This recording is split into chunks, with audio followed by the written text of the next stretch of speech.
मेरा ये पाप, मेरा ये अपराध, मेरी ये अनार्यता, इसको देखिए तो अनंत आद्य, अनंत और आद्य भगवान को ही संबोधन कर रहे हैं। अनार्य अनंत आद्य, मैंने आपके तत्वों को न समझते हुए उसके विरुद्ध कार्य किया। धर्म और शास्त्र आपके रूप को, आपके गुणों को, आपके नाम को, आपके लीलाओं को वर्णन करता है, लेकिन उसको न समझते हुए मैंने विरुद्ध कार्य किया, इसलिए मैं अनार्य हूं। आप कौन है? आप है आद्य। आद्य का अर्थ क्या है? कि आप ही सबके आदि हो, आप ही सबकी शुरुआत हो, उसे कहते हैं आद्य। भगवान आद्य है। एडजस्ट कर लो।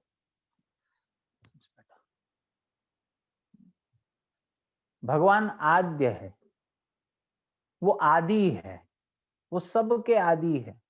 आदि यानी सबकी शुरुआत वो है। अब देखिए, जो सबकी शुरुआत है, जिनसे सब कुछ प्रारंभ होता है, उनके लिए वैसे देखा जाए तो कोई नियम नहीं होते। भगवान के लिए कौन से नियम है बताइए? कोई नियम नहीं है जो भगवान के ऊपर लागू हो सकते हैं। जो भगवान चाहे वही नियम है, जो भगवान स्वीकार करे वही नियम है। कभी कभी लोग कहते हैं कृष्ण ने देखो किस प्रकार से गलत व्यवहार किया। कृष्ण ने क्या गलत व्यवहार किया? तो कहते हैं वो झूठ बोले, वो चोरी किए, वो व्यभिचार किए। ये सब भगवान के लिए लागू नहीं होता है, ये सब मनुष्यों के लिए, हम जो माया के अंतर्गत जी रहे हैं उनके लिए ये सब नियम लागू होते हैं, भगवान के लिए लागू नहीं होता। भगवान चोरी भी अगर करते हैं तो उनको माखन चोर नाम से गौरवान्वित किया जाता है, जय जयकार किया जाता है, जय माखन चोर, जय माखन चोर। आपको पता है एक अष्टक है जिसे कहते हैं चौराग्रष्टकम, और खास करके इस पुरुषोत्तम मास में उसका गान होता है। हम अगले सत्र में उसको गान करने का प्रयास करेंगे। उसका गान होता है चौराग्रष्टकम का। चौराग्रष्टकम का अर्थ क्या है? जो अग्र है, चोरों का जो राजा है उसे कहते हैं चौराग्र। और इस नाम से एक अष्टक है, इसका मतलब 8 श्लोक है जो भगवान को ग्लोरीफाई करते हैं चोर नाम से। अब हमको कोई चोर कहे तो ये हमारा गौरव है कि अपमान है? हमारा अपमान है ना?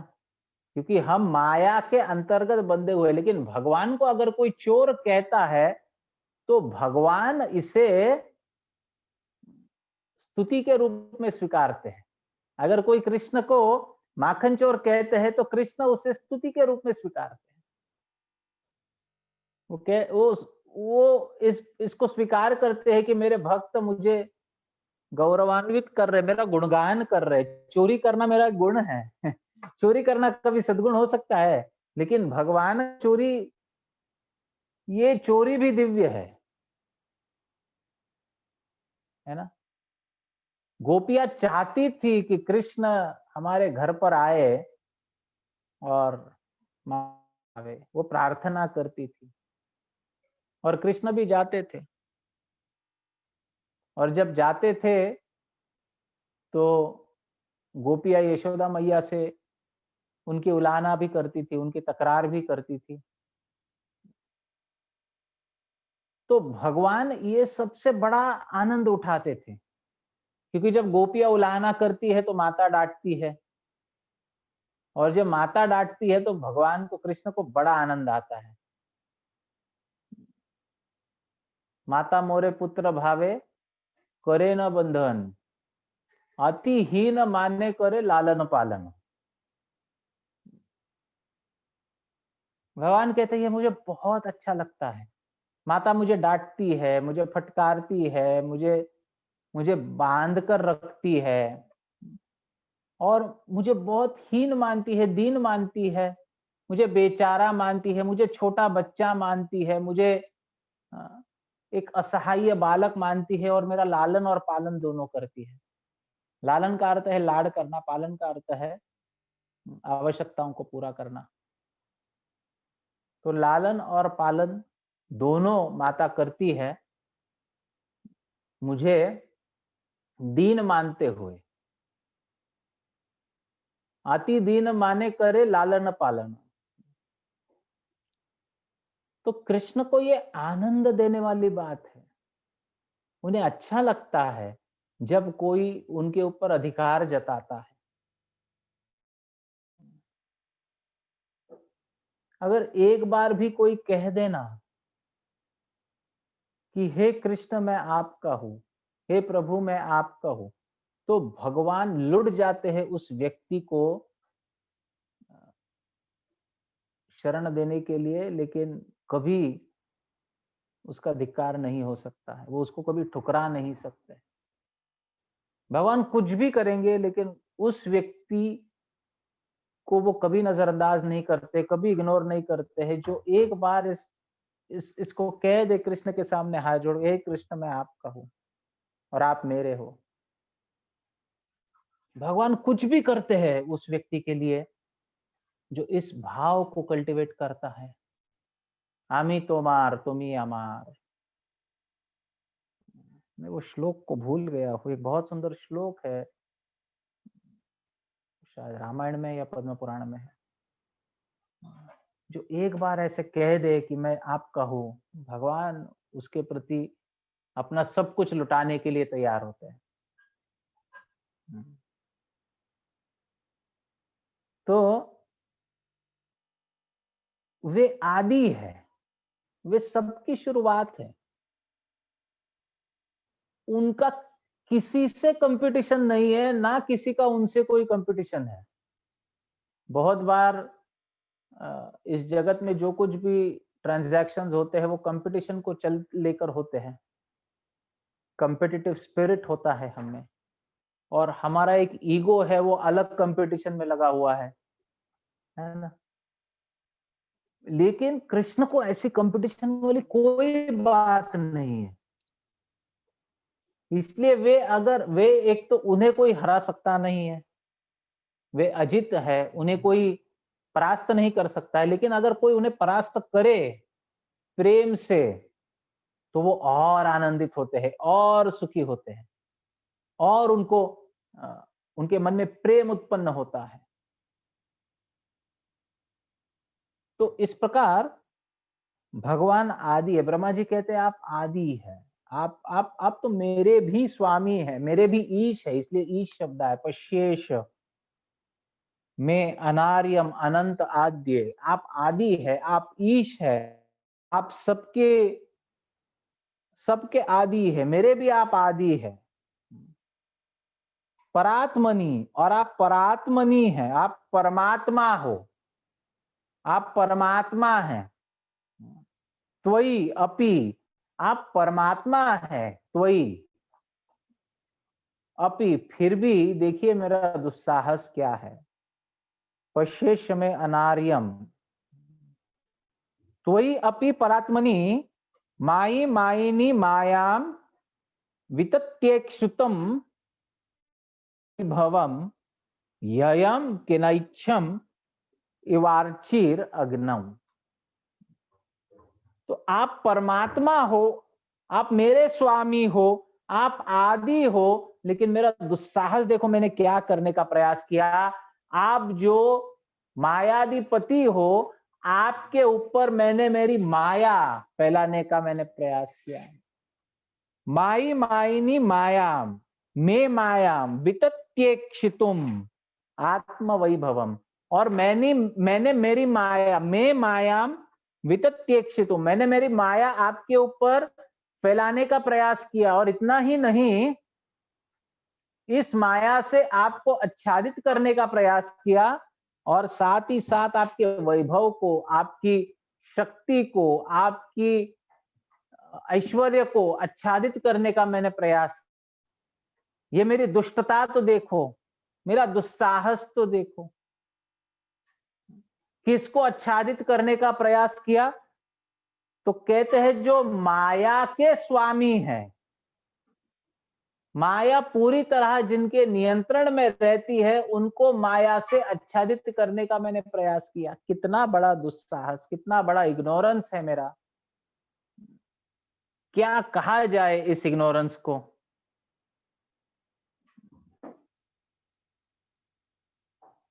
कृपया भगवान मुझे माफ कर दो। मैं किस प्रकार से इतने बड़े भ्रम में आ गया। इसकी तुलना करते हैं, कहते हैं ययम के नई ययम कियान ऐच्छम इवार्चिर अग्नौ। मैंने इच्छा की आपको माया से ढकने की, आपको यानी मायाधिपति को माया से ढकने की इच्छा मैंने की, जो कि मेरे ही स्वामी हैं।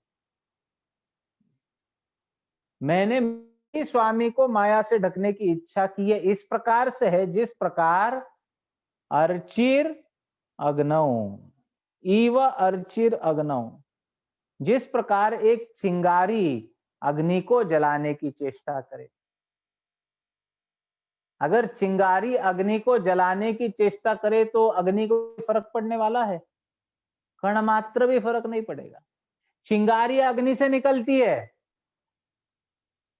चिंगारी जब अग्नि भड़कती है तो उसमें से चिंगारियां निकलती है, और वो चिंगारी जैसे निकलती है, क्षणार्ध के लिए उसका अस्तित्व होता है, बाद में शांत हो जाती है। ये चिंगारी भले आकर अग्नि में मिल जाए, मैं अग्नि को जलाऊंगी, इससे बड़ा दुस्साहस कुछ हो सकता है? अग्नि को चिंगारी जलाने के लिए आ रही है। अग्नि क्या जलेगी? अग्नि तो स्वयं जलाने का पूरा पूरा सामर्थ्य रखती है, और चिंगारी जिससे प्रकट हुई है उसी को जलाने का दुस्साहस करे, तो इससे बड़ा अज्ञान की अवस्था क्या हो सकती है? ब्रह्मा जी कहते हैं मैं उसी प्रकार अज्ञान में फंस गया था, मोह में फंस गया था, माया में फंस गया था, जिस प्रकार एक चिंगारी फंसती है और सोचती है कि मैं अग्नि को जलाऊंगी। आइए इसका तात्पर्य पढ़ते हैं।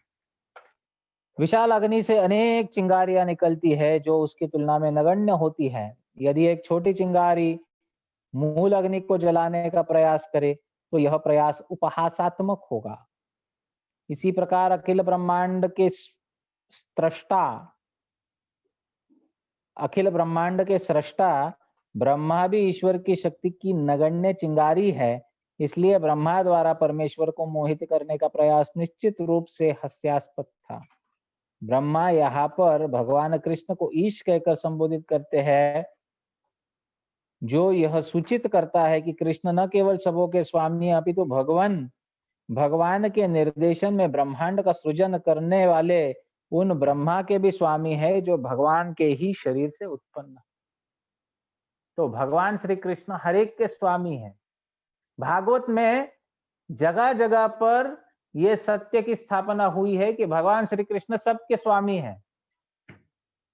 ये जानकर, सुनकर, समझकर, पढ़कर भी अगर हम इसको स्वीकार नहीं करना चाहते हैं तो ये हमारा अज्ञान है।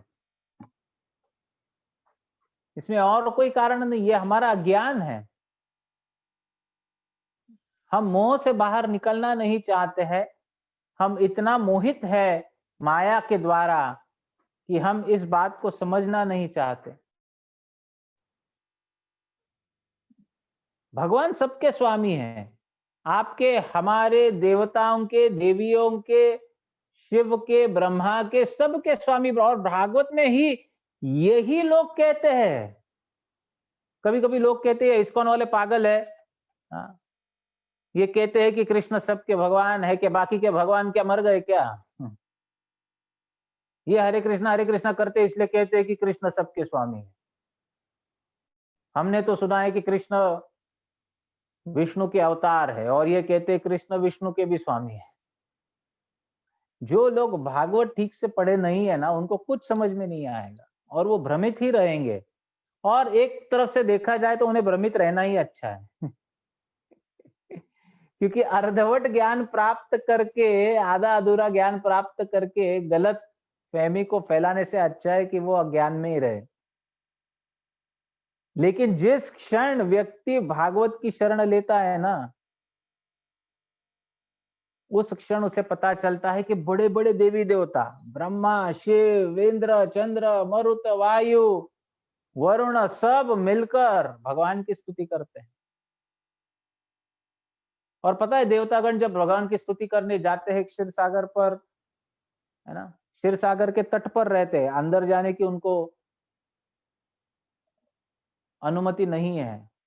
वो वहीं से प्रार्थना करते और भगवान अंदर से उत्तर देते, तो उनको समझ में आता है, उनको सुनाई देता है। तो कहते हैं उसी तट पर खड़े रहकर सभी देवी देवता प्रार्थना करते हैं, अविस्मितम तम परिपूर्ण काम शमम प्रशांतम। क्या है वो? अविस्मितम तम परिपूर्ण काम शमम प्रशांतम स्वेनैव लाभेन शमम प्रशांतम। भूल गया। Anyways, you can find this verse, Baleshwar Raman Prabhu.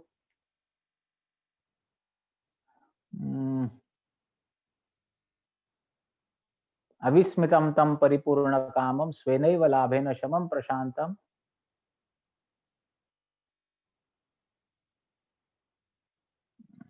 विनोपसर्पत्य। Anyways, जब याद आएगा तब मैं बोलूंगा, और अगर आप ढूंढ सकते हो तो ढूंढिए। छठे स्कंद के 9वें अध्याय का 12वां श्लोक है। तो ये श्लोक बहुत सुंदर है। इसमें देवतागण प्रार्थना करते हैं कि आप अविस्मित हो। अविस्मित का अर्थ है, देखिए मैं ना, पता नहीं, कथा को इस प्रकार से प्लान नहीं करता हूँ। जैसे जैसे सामने शब्द आते जाते, स्फुरित होते जाते, वैसे बोलने का प्रयास करता हूँ। तो कुछ लोग ऐसे होते हैं जो एकदम से स्ट्राइक होते हैं, लेकिन पूरी तरह याद नहीं आते। तो कभी कभी ऐसा होता है, क्षमा कीजिए। नहीं, ये नहीं है। अविस्मितम तम परिपूर्ण कामम, इससे आप सर्च कीजिए, आपको पता चलेगा। जो भी है, वो श्लोक बहुत सुंदर है। विनोपसर्पत्य ही बालिशः श्वेनैव श्वलांगुलेन, ऐसा कुछ शब्द है उसमें। वितरति सिंधुम, श्वलांगुलेन वितरति सिंधुम।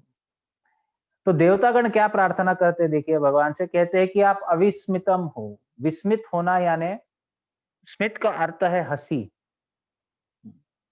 हमारे मुख पे स्मित होता है ना, स्मित यानी मंद मुस्कान। और हंसना का अर्थ है कि जब स्मित होता है ना, तो दांत नहीं दिखते, केवल हमारे होठों पे हंसी होती है। हंसने का अर्थ है दांत दिखते हैं, है ना। तो भगवान हमेशा, उनके मुख पर एक स्मित रहता है, वो हमेशा हंसते रहते हैं। आप देखिए भगवान को कोई भी विग्रह, वे हंसते रहते हैं, वे हंसते रहते हैं और आनंद से हंसते रहते हैं। वो सदैव आनंद में रहते हैं। अच्छा, विस्मित व्यक्ति कब होता है? विस्मित होना यानी आश्चर्यचकित होना या दुखी होना, उसे कहते हैं विस्मित। विस्मित व्यक्ति तभी होता है जब उसे आश्चर्य हो या फिर उसे दुख लगा हो। और भगवान को ये दोनों ही नहीं हो सकते। आश्चर्य कब होगा व्यक्ति को? जब उसे कुछ पता नहीं और उसके सामने अचानक से एक आध व्यक्ति, वस्तु या परिस्थिति आ जाए तो आश्चर्यचकित होता है। लेकिन भगवान के लिए इस जगत में ऐसी कोई वस्तु नहीं है जो उनको पता नहीं है, इसलिए वो विस्मित हो ही नहीं सकते, और दुखी तो वो वैसे भी हो नहीं सकते। तो अविस्मितम तम परिपूर्ण काम, आपकी सब कामना जो है परिपूर्ण है। स्वेनैव लाभेन शमम प्रशांतम, और आप आपकी ही आंतरिक शक्ति से शमम और प्रशांतम, परिपूर्ण है। आप प्रशांत हो, आप प्रकृष्ट रूप से शांत हो एकदम। You are blissful always. आप कभी दुखी नहीं हो सकते। स्वेनैव लाभेन शमं प्रशांतम। हाँ, विनोपसर्पत्य परम ही बालिशा। लेकिन आपको शरण आए बिना अगर कोई अपरम को शरण आए, विनोपसर्पति अपरम ही बालिशा, निश्चित रूप से वो बालिश है, निश्चित रूप से वो व्यक्ति चाइल्डिश है जो भगवान को छोड़कर किसी और को शरण जाता है, देवी देवताओं को शरण जाता है। अच्छा, ये कौन? सभी देवता मिलकर कह रहे, इंद्र, चंद्र, मरुत, वायु, वरुण, साक्षात ब्रह्मा, शिव, सब है। और ये भगवान से प्रार्थना कर रहे हैं, स्वेनैव लाभेन शमं प्रशांतम विनोपसर्पत्य अपरम ही बालिशः।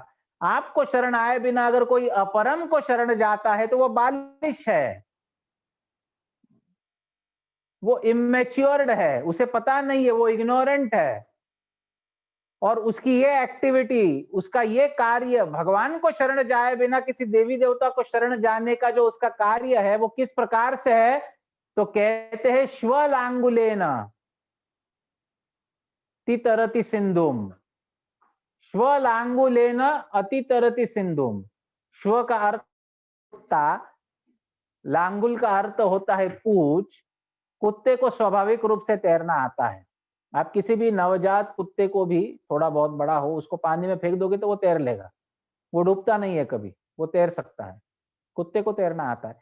अब कुत्ते को तैरना आता है, इसलिए अगर आप कुत्ते की पूंछ को पकड़कर ऐसा सोचोगे कि मैं सिंधु को तर जाऊंगा, सिंधु पार करूंगा, तो क्या यह संभव है? देवी देवता कहते हैं आपको छोड़कर अगर कोई अपरम को शरण जाए, अपरम यानी जो परम नहीं है, उसको शरण जाए और सोचे कि मैं इस भव सिंधु से पार हो जाऊंगा, तो वो बालिश है। और उसी प्रकार से उसका कार्य है कि कोई सोचे कि मैं कुत्ते की दुम को पकड़कर, उसके पूंछ को पकड़कर सिंधु को तर लूंगा। ये देवी देवताओं का वाक्य है। देवी देवता कहते हैं श्वलांगुलेन अतितरति सिंधु। और लोग देवी देवताओं के पीछे पागल होते हैं, उनको पता ही नहीं है कि भगवान कौन है। ब्रह्मा जी कहते ये तो इस प्रकार से है कि चिंगारी सोचे कि अग्नि को जला देंगे। चिंगारी कितनी भी स्वतंत्र क्यों ना समझ ले अपने आप को, लेकिन वो है अग्नि का ही भाग। और जितना अधिक समय वो स्वतंत्र रहती है उतनी उसकी शक्ति क्षीण हो जाती है। जितना जल्दी में मिल जाए उतनी ही उसकी शक्ति बरकरार रहती है। ब्रह्मा जी भगवान को ही परीक्षा करने निकले और ये उनका सबसे बड़ा दुस्साहस था। वो कहते पश्येश में अनार्यम अनंतम, देखिए मेरा दुस्साहस, हे अनंत, हे आद्य, मेरा दुस्साहस तो देखिए। भगवान कृष्ण को छलने के प्रयास के कारण ब्रह्मा को अपनी अशिष्टता पर लज्जा आई, अतएव वे उनके द्वारा दंडित होने या क्षमा किए जाने के लिए पूर्णतया राजी थे। यदि भगवान कृष्ण अपने भक्तों को अनुचित कार्य करने पर दंड नहीं दे तो उनकी मूर्खता बढ़ती जाए और वह उनके भक्ति भावों को पूर्णतया आच्छादित कर ले। इसलिए भगवान कृष्ण कृपा करके अपने भक्तों को अनुशासित रखते हैं और उन्हें भगवत धाम के मार्ग की ओर अग्रसर होने देते हैं। सी, दिस इज ब्यूटीफुल सेंटेंस। भगवान अपने भक्तों को दंड देते हैं, अवश्य देते हैं, लेकिन ये दंड उसी प्रकार से होता है जैसे माता अपने बच्चों को दंड देती है। भगवान द्वेष नहीं करते हैं किसी जीव से, लेकिन वो जीव को दंड क्यों देते हैं और खास करके अपने भक्तों को दंड क्यों देते हैं? ताकि अगर उनसे कोई नादानी हो जाए, और नादानी हो सकती है ना, अगर ब्रह्मा से इस प्रकार की नादानी हो सकती है तो हमसे क्यों नहीं? जरा सोचिए,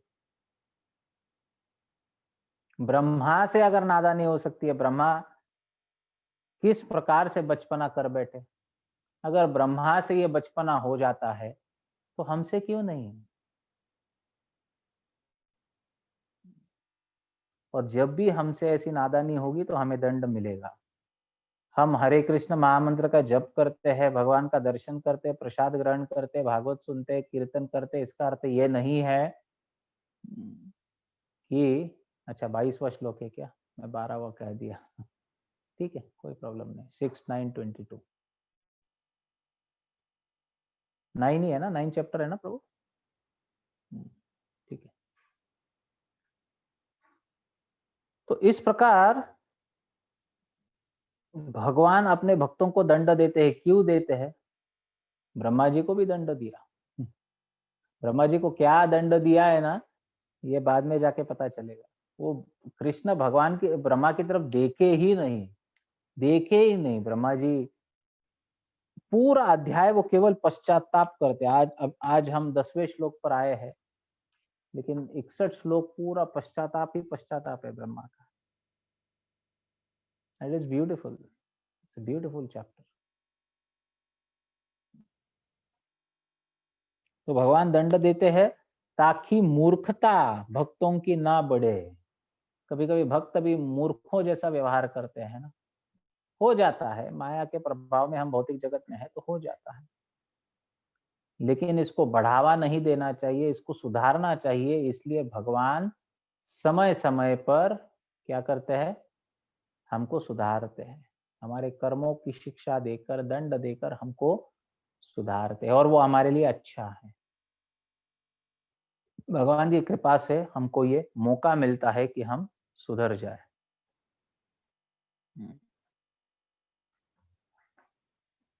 अतः क्षमस्वाच्युत मे रजो भुवो यजात पृथगीशमानिनः अजावलेपान्धतमोऽन्धचक्षुषा एषोऽनुकम्प्यो मयि नाथवानिति। अतः इसलिए, किस लिए कि मेरा ये अनार्य, मेरा ये दुस्साहस जो है, इसको मैं जान गया हूं। मुझे पता चल गया है कि मुझसे कितना बड़ा अपराध हुआ है। और आप, जो व्यक्ति इस बात को जानता है कि उसका कर्म का ही फल उसे प्राप्त हो रहा है, और इस परिस्थिति को आपकी अनुकंपा मानकर हृदवाग मनोभीर या वपूर्भीर आपको शरणागत होता है, आपकी स्तुति करता है, आपकी पूजा करता है, आपका कीर्तन करता है, और इस प्रकार से जीवन जीता है, आप उसे कृपा प्रदान करते हो। तो इसलिए अतः ये सब तत्व कहने के पश्चात, जो पहले श्लोक से 9वें श्लोक तक जो भी तत्व ब्रह्मा जी ने कहे हैं, भगवान के गुणों का गान किया है, उनकी दया का, उनकी अनुकंपा का, उनके अलग अलग गुणों का वर्णन किया है, उनकी महानता का वर्णन किया है। अब कहते हैं अतः क्षमस्व, इसलिए हे ब्रह्मा जी आप मुझे क्षमा करें। अतः क्षमस्वाच, हे भगवान, अतः क्षमस्व अच्युत में रजो भुवो। हे अच्युत, मुझे क्षमा कीजिए, मुझे क्षमा कीजिए। मैं रजो भुवो हूं। रजह भुव, रजह गुण में मेरा जन्म हुआ है। मैं रजोगुणी हूं। हालांकि ब्रह्मा जी रजोगुणी नहीं है, रजोगुण उन्होंने स्वीकार किया है सृष्टि बनाने के लिए, लेकिन वो कहते हैं कि रजोगुण, मेरा जन्म ही रजोगुण में हुआ है। अतः मुझे क्षमा करे हे अच्युत। यजानत पृथक ईश मानिनः, मैं आपके तत्वों को न जानते हुए, आपको न जानते हुए स्वयं को पृथक मान रहा था और ईश मान बैठा। पृथक ईश मानिनः, मैं अपने आप को एक स्वतंत्र ईश्वर मान रहा हूं। हम भी ईश्वर है ना, कभी कभी ऑफिस में हम ईश्वर होते हैं, घर पर हम ईश्वर होते हैं, कोई समाज में अगर कोई पद है हमारा, कोई प्रतिष्ठा है, तो वहां पर हम ईश्वर होते हैं, है ना। मंदिर में कोई पोस्ट और पोजीशन है तो वहां पर भी हम ईश्वर बन जाते हैं, है ना। हम भगवान के एकमात्र प्रतिनिधि के सामने समान रोब झाड़ने लगते हैं। ये ऐसा होता है कि नहीं, अपने आप को ईश मानते हैं। तो ईश तो है, कंट्रोलर तो हम है, छोटी मोटी मायने में हम कंट्रोलर है, लेकिन पृथक ईश हम नहीं है, हम इंडिपेंडेंट कंट्रोलर नहीं है। We are always dependent on the supreme controller.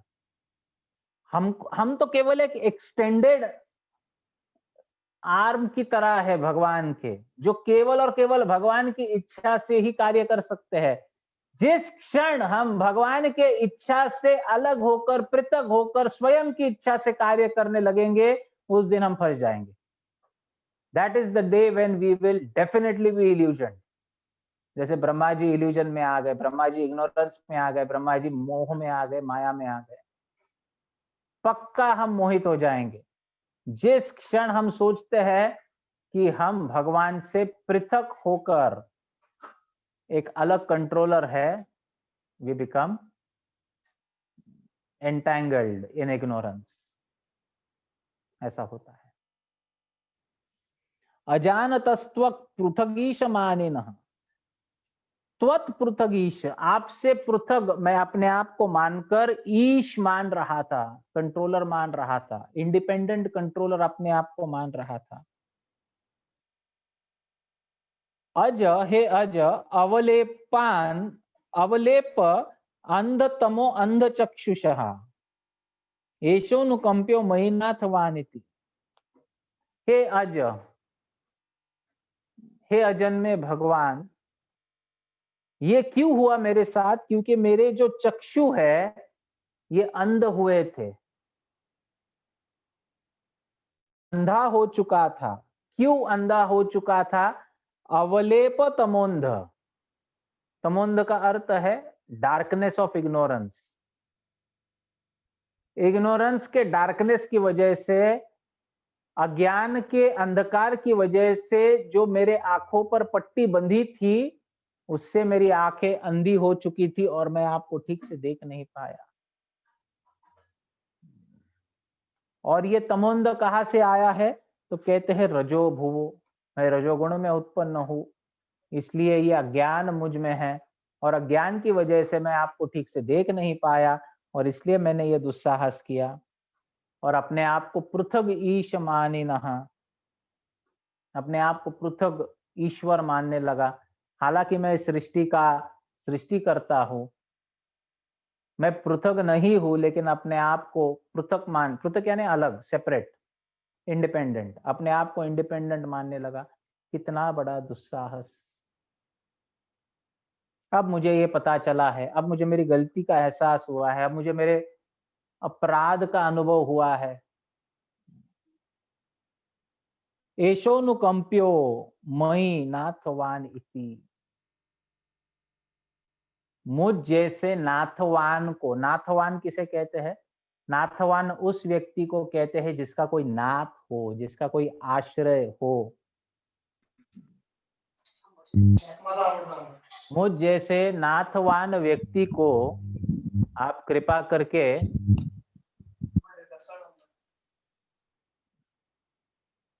मुझ जैसे नाथवान व्यक्ति को आप कृपा कीजिए और आश्रय प्रदान कीजिए। क्षमस्व, मुझे क्षमा कीजिए। अतः क्षमस्व अच्युत, अच्युत कहते हैं।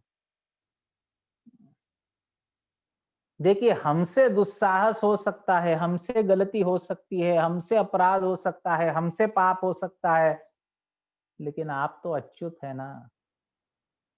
हम च्युत है। हम हमारे पोजीशन से, लेवल से नीचे गिर सकते हैं। गलती होने का अर्थ क्या है? एक कार्य सही पद्धति से होना चाहिए, वहां से हम च्युत हो जाते हैं, वहां से हम गिर जाते हैं, हमारी गलती होती है, उसे कहते हैं च्युत। लेकिन आप तो अच्युत है। अच्युत का अर्थ क्या है? कि आप कभी अपने कर्तव्यों से नहीं चूकते हैं, आप कभी भी अपने पोजीशन से नीचे नहीं गिरते हैं। आप कौन हो? आप सबके स्वामी हो, आप भक्त वत्सल हो, आप शरणागत वत्सल हो। जो अपनी गलती को मान करके आपके शरण में आकर शरणागत हो जाता है, उसके प्रति आप वत्सलता दिखाते हैं। और ये आपका गुण है, इस गुण से आप कभी नीचे गिर नहीं सकते। जैसे हमारा एक स्वभाव होता है ना, हर एक का एक अपना अपना स्वभाव है।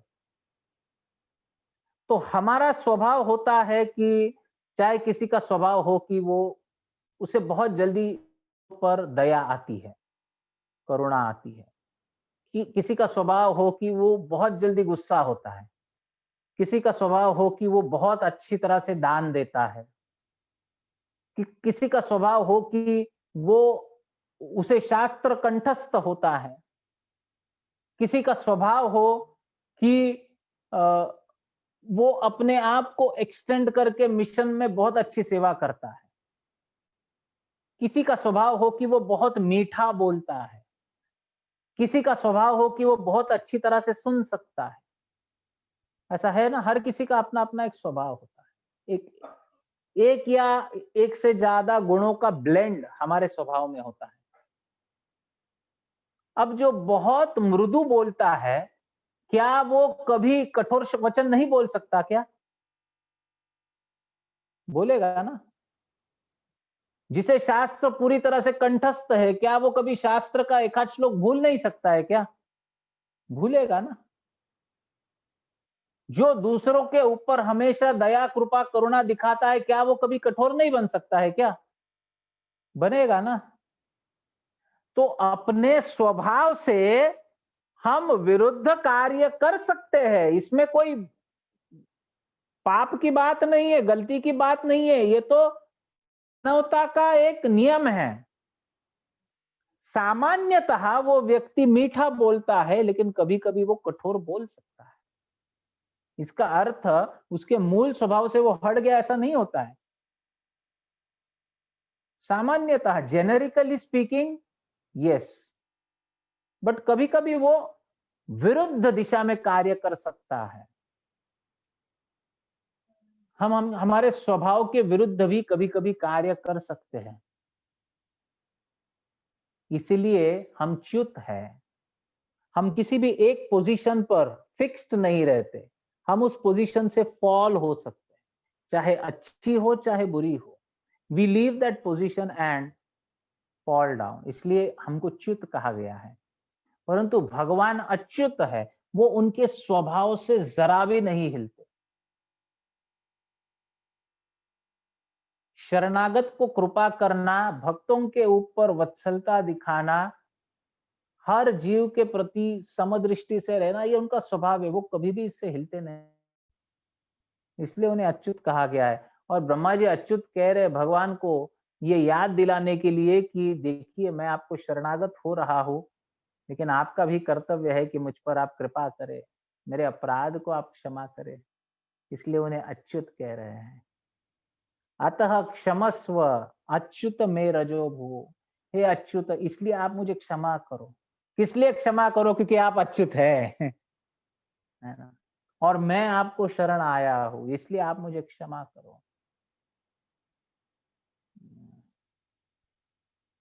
मैं अज्ञानी हूं, या ही अजानतः मैं अज्ञानी हूं, लेकिन आप तो अच्युत है ना, आप तो सब कुछ जानते हैं ना। आप मेरे मनोभाव को भी जानते हैं, आप मेरे दुस्साहस को भी जानते हैं, और आप मेरे प्रामाणिक पश्चाताप को भी जानते हैं। इसलिए आप मुझे क्षमा करो। क्वा हम, मैं वास्तव में कौन हूं? देखिए दीनता प्रकट कर रहे हैं फिर से। क्वा हम तमह महद अहम ख चर अग्निवार भू। आपके सामने मैं कौन हूं? मैं तुच्छ जीव हूं। मैं, मेरा क्या अस्तित्व है आपके सामने? आपके सामने मेरा क्या अस्तित्व है? संवेष्टित अंड घट सप्त वितिस्तिकाय, मेरा मेरा क्या अस्तित्व है? मैं, मेरे 7 हाथ के बराबर मेरा अस्तित्व है। बस मेरा शरीर कितना है? मेरे 7 हाथ के बराबर है।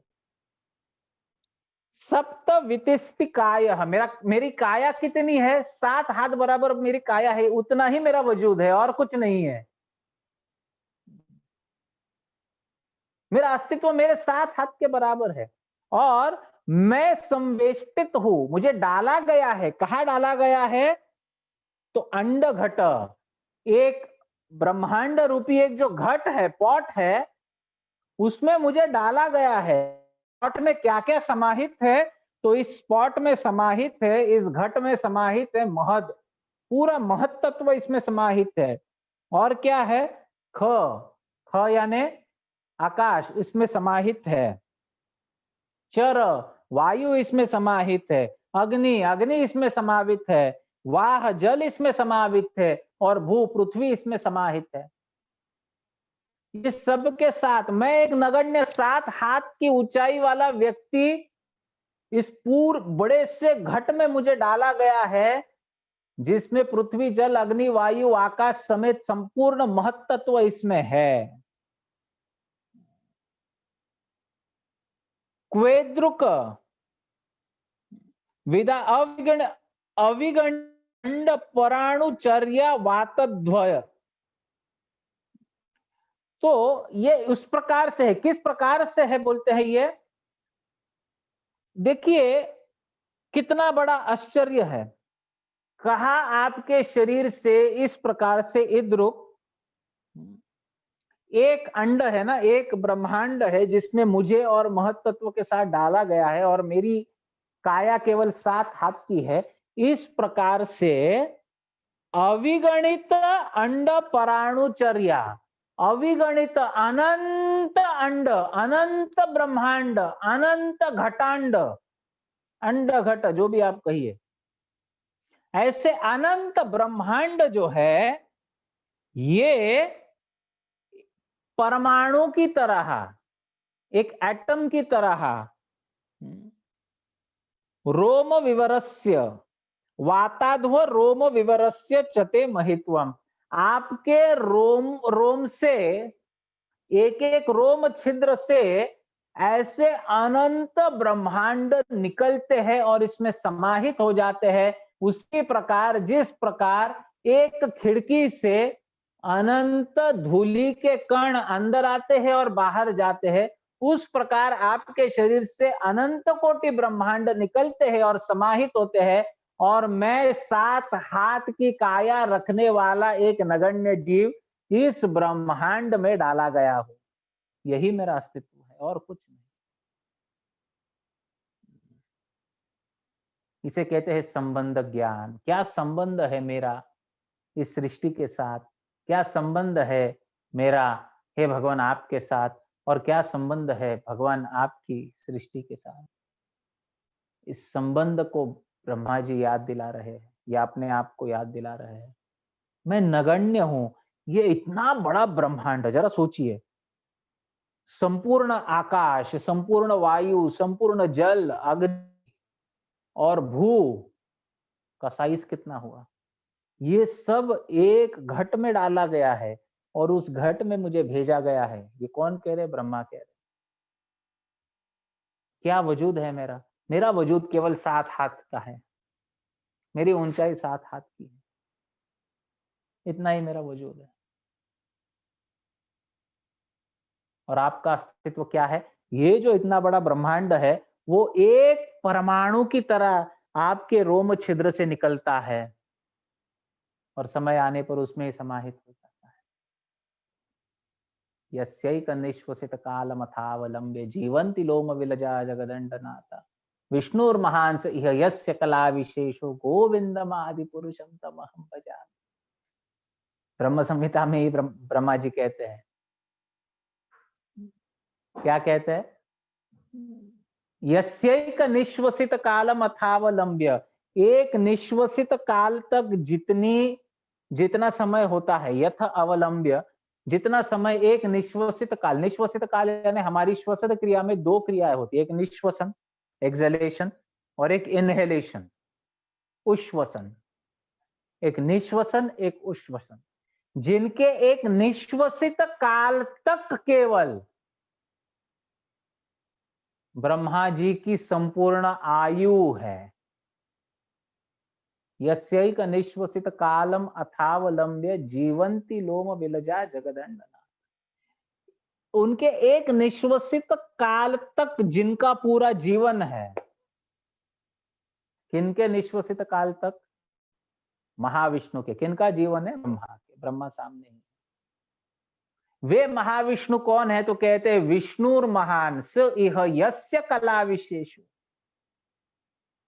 वो महाविष्णु जिनके रोम छिद्रों से अनंत कोटि ब्रह्मांड निकलते हैं और वो केवल उनके एक निश्वसित काल तक ही अस्तित्व में रहते हैं, और जिन ब्रह्मा की आयु उस महाविष्णु के एक निश्वसित काल तक ही सीमित है, वो महाविष्णु जिनकी एक कला विशेष है।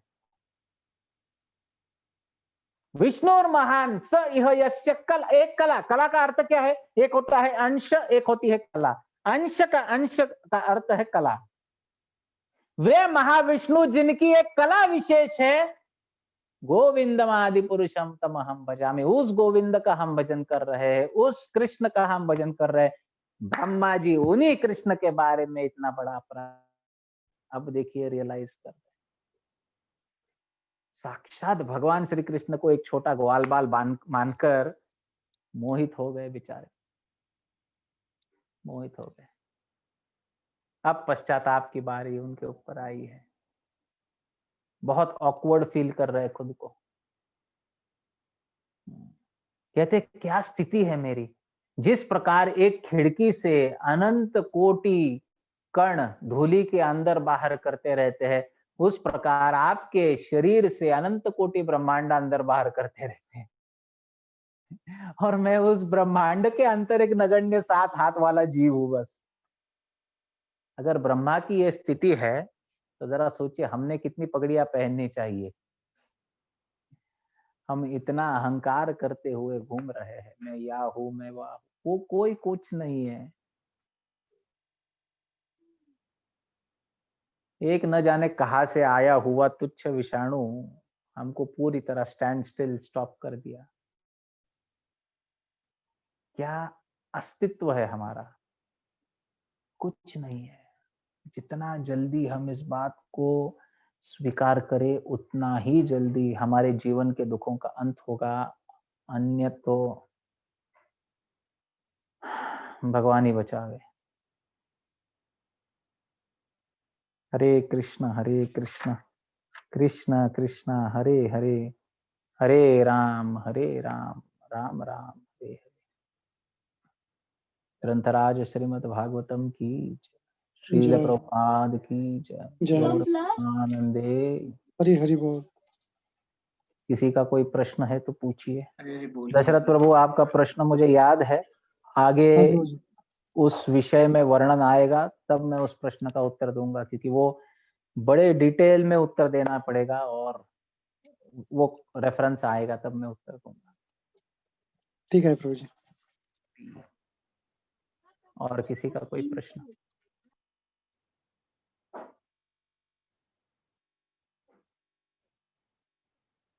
Any question?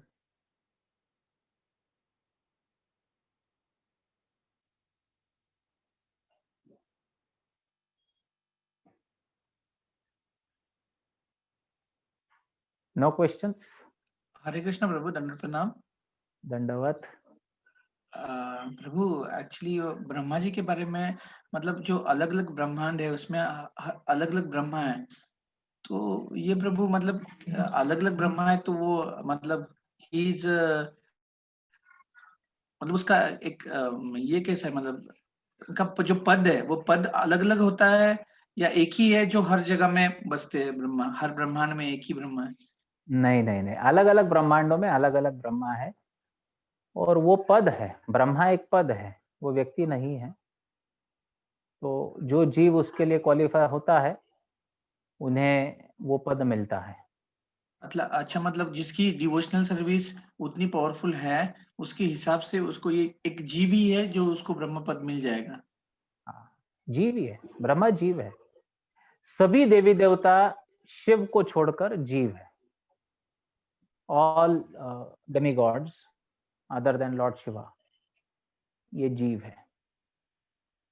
तो प्रभु एक मतलब एक जो हमको बताया था कि जब ब्रह्मा जी ने पहले तप करके बोला था और उनको बाद में मतलब सुप्रीम पर्सनैलिटी ने बताया कि आपको तप करना है, तो उन्होंने फिर कॉन्सल्ट करके सृष्टि निर्माण किया। तो उनके मैंने एक बीच में सुना था कि उनको बीच में वो भी तमोगुण में मतलब रजोगुण में चले गए थे, तो उनको अपनी ही बेटी के ऊपर में उनको सम्मोहित हो गए वो।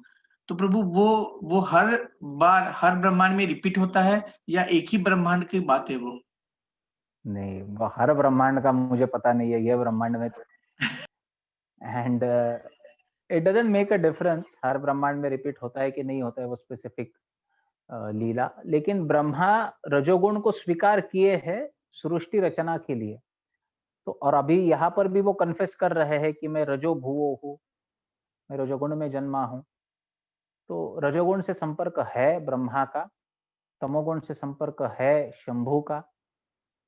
तो इस प्रकार से गुणों से संपर्क है और इसलिए भगवान जो है भगवत गीता में कहते हैं कि त्रैगुण्य विषय वेद निस्त्रैगुण्य भवार्जुन। क्या होना चाहिए एक व्यक्ति को, तो अर्जुन को कहते हैं कि उसे निस्त्रैगुण्य होना चाहिए, त्रिगुण के परे जाना चाहिए। और त्रिगुण के परे वही जा सकता है जो प्योर डिवोटी है या फिर प्योर डिवोशनल सर्विस को फॉलो कर रहा है। और ये प्योर डिवोशनल सर्विस जो फॉलो करता है वो त्रिगुण से परे जाकर विशुद्ध सत्व में स्थित होकर भगवान के धाम को प्राप्त कर सकता है। आप कितने सात्विक ही क्यों ना बनो, लेकिन सत्व प्रधान होते हुए आप ऊर्ध्व लोकों में जाओगे, परंतु रजोगुण तमोगुण से संपर्क आपका टूटेगा नहीं। और ये जो सत्व गुण है ये भी तो पूरी तरह से प्योर नहीं है, तो इसलिए इसका भी असर होता है। तो आपका जो प्रश्न था कि ब्रह्मा जी रजोगुण के संपर्क में आए, तो है, आए हैं। एट द सेम टाइम दूसरे किसी ब्रह्मांड में ये लीला होती भी होगी, नहीं भी होती होगी, details and that actually doesn't make any difference. Okay प्रभु, हरे कृष्णा, हरि बोल। हरि बोल। और कोई प्रश्न? प्रभु जी इसी संदर्भ में प्रश्न था एक। तो जैसे ब्रह्मा जी जो उनके 100 साल पूरे होते हैं, तो ब्रह्मा जी वापस भगवान जैसे भगवान के भक्त ही हैं, क्योंकि वो भगवान के गुणावतार भी हैं। तो उनकी सेवा करने के लिए वो धारण करते हैं कि रजोगुण को। तो क्या ब्रह्मांड के उनके 100 साल पूरे होने के बाद वो वापस जाते हैं धाम पे, अपने भगवान के धाम, या फिर कैसा होता है? हाँ, तो वो वापस जाते हैं। ब्रह्मा जी का जीवन पूर्ण होने के बाद वो भगवान के धाम लौट जाते हैं। एक्चुअली ब्रह्मा जी का जब जीवन पूर्ण होता है तो महाप्रलय आता है जी। जो महाप्रलय होता है ना, उसके बाद अगले ब्रह्मा के 100 वर्षों तक सृष्टि पूरी तरह सस्पेंडेड रहती है। उतने ही समय तक कुछ नहीं होता है, नो मैनिफेस्टेशन। और तब जो है क्योंकि एक निश्वसित काल और उश्वसित काल एक ही है ना। महाविष्णु जब सांस बाहर छोड़ते ब्रह्मांड उत्पन्न होते, ब्रह्मा जी का पूरा लाइफ साइकिल होता है। जब अब अंदर ले रहे हैं तो उतने ही समय तक पूरी सृष्टि पूरी सृष्टि के सभी ब्रह्मांड सस्पेंडेड रहते हैं। और उसके जो जीव है वो अपने अपने, अगर भगवान के धाम को उनको डेस्टिनेशन है तो वहां पर जाते। ब्रह्मा जी जैसे जो देवता है वो भगवान के धाम को प्राप्त करते हैं, और हम जैसे जो जीव है वो महाविष्णु के शरीर में महत्त्व के साथ सब निवास करते हैं, सस्पेंडेड रहते हैं अगले उतने ही समय के लिए। और जब मैनिफेस्टेशन होते हैं तो फिर हमको जन्म लेना पड़ता है। इस प्रकार से वो चक्र चलता है। थैंक यू प्रभु जी। हरे कृष्ण प्रभु जी, एक सवाल था। हाँ हाँ प्रभु जी, आपने बोला कि 3 गुणों के ऊपर जाएंगे तभी हम भगवान को पा सकते हैं, और सत्व गुण अच्छा, एक है आपका शुभ नाम बोलेंगे प्रभु जी? मेरा नाम मिंटू है प्रभु जी। हाँ? मिंटू नंद। हाँ, बोलिए बोलिए। जी। तो आपने बोला कि 3 गुणों के ऊपर जाएंगे तो ही हम भगवान को पा सकते हैं। एक तो मार्ग हो गया भक्ति का, बट अगर हम डे टू डे काम भी करेंगे, जो भी काम करेंगे, उसमें हम 3 गुणों के साथ जो लिप्त रहेंगे, फिर उससे हम कैसे पार हो सकते हैं? नहीं, क्या आखिरी सेंटेंस क्या था आपका? मैंने बोला कि हम अगर डे टू डे के जो भी काम करेंगे उसके साथ में तो 3 गुणों के साथ तो लिप्त ही रहेंगे, डे टू डे के काम करते हुए इससे हम कैसे बच सकते हैं? यस, ये बड़ा चैलेंज है ना। जी। तो क्या करना चाहिए?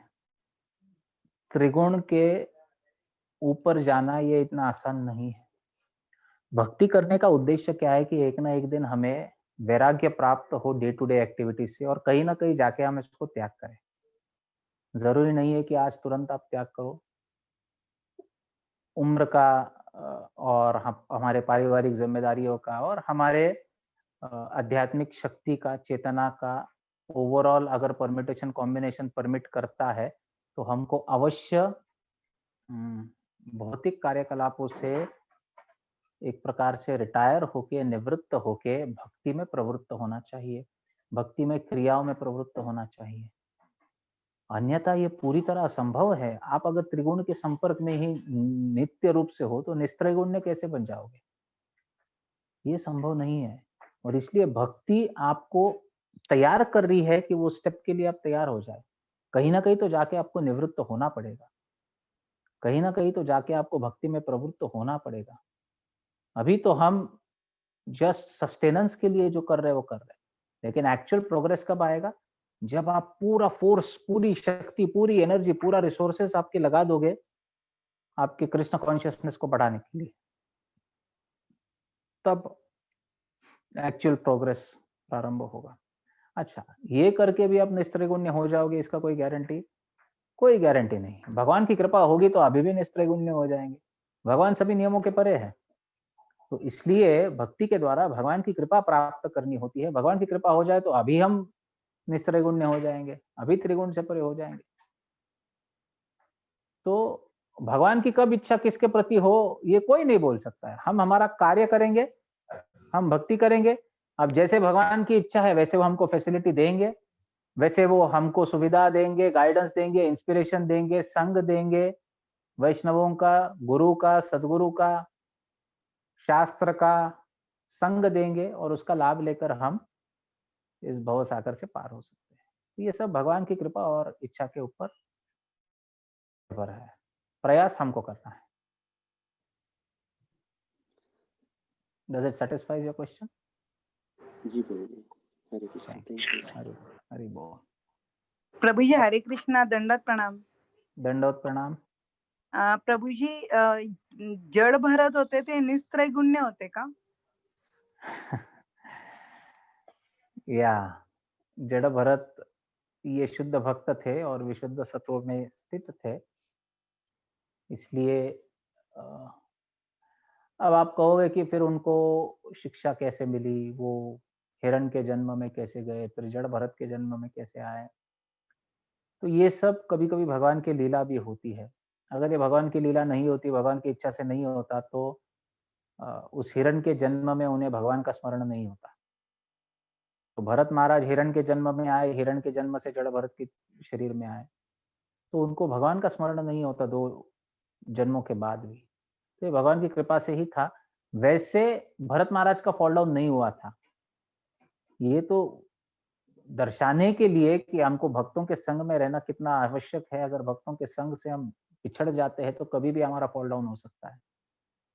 ये दर्शाने के लिए ये एक भगवान की इच्छा से ये पूरा प्रसंग घटित हुआ। परंतु जड़ भरत हो या भरत महाराज हो, ये पूरी तरह शुद्ध चेतना में थे। He was always in Krishna को। आप भरत महाराज का प्रवचन पढ़िए पंचम स्कंद में, आपको पता चलेगा जड़ भरत का। He was in Krishna consciousness, और महाराज रघुगण का हृदय उससे परिवर्तित हुआ। इसी से समझता है कि वो निस्त्रैगुण्य थे। थैंक यू प्रभु जी। हरि बोल।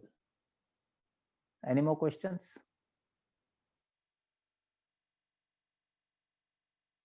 ओके, सो कल संडे का दिन है, लेकिन कल शाम का सेशन में नहीं कर पाऊंगा।